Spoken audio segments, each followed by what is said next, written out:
The lack of not being noticed, is that a good thing when you hear Coach Sweeney say he hasn't noticed you? Yeah, it is, because like as an offensive lineman, it's kind of like not exactly a goalie position. So if you're not usually the time offensive lineman gets called out is if he like gives up a sack or he does something wrong. So if you're not hearing offensive lineman's name, usually it's a good thing. He mentioned that about you getting to the right weight, the right playing weight. Are you at that now? Do you feel like you're close to it? Where do you want to be? I want to be 315. Like, I feel like I can play right now. I'm like moving well right now, but I feel like it's like really hard on my body. You know what I mean? And my joints and just overall conditioning. It's just healthier to be at a lighter weight. Is it challenging to try to cut the weight down for you, or is it something that's pretty always tough? Challenging. You know what I mean? Like, that's a funny struggle with 70% of America obesity nowadays. But like, I don't know. I feel like I'm also gaining muscle mass. So I've been like getting so much stronger in the weight room. You know what I mean? Like my benches went up like over 100 pounds since I've been there.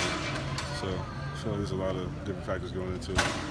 Does your body feel a lot different than this time last year? Way different, way different. This time last year, like coming out of matches, it was like I was dying, like couldn't breathe. But I feel much better now.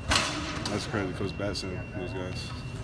Last year, you spent a lot of time. You got a lot of time in at the end of the season, and it's starting to pay off for you. What have you taken out of last year, coming in this year? What are you going to work on?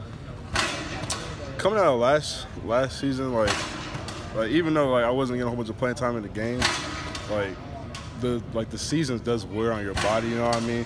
And when you get tired, like and this is like over such a long period of time, sometimes your technique starts to get sloppy and different stuff like that.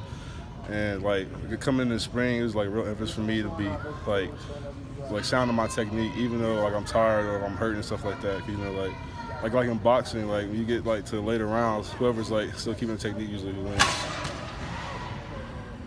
How have you handled kind of stepping into such a much bigger role? I mean, those are big shoes to fill with Mitch gone. How have you kind of personally just handled kind of a little more stress, a little more pressure on you? I don't think so at all. I'm just coming here having fun, you know what I mean? Like, it was fun last year, but being able to go against people like Xavier, KJ, and Dustin, and all those guys, like, that's like, what more could you ask for, you know what I mean? Go ahead.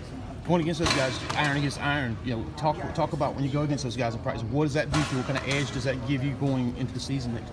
Well, I mean, like, those literally are like the best guys in the country, so going against them helps prepare me physically, and especially since they're so fast, it helps slow the game down for me when I go against players that aren't as fast as them. To help knowing that you have 4 seniors behind you that can kind of guide you along, or beside you rather. It's nice. I mean, they're all good guys, and we're all still like trying to gel and like get all our communication stuff down in this unit. But I think collectively we're gonna be good this year. How have those mid-years on the defensive line really stacked up against you guys so far this spring? They're good. They're like twitchy, man. Like I remember our first practice we came out here, like it was walkthrough, and they're like flying around.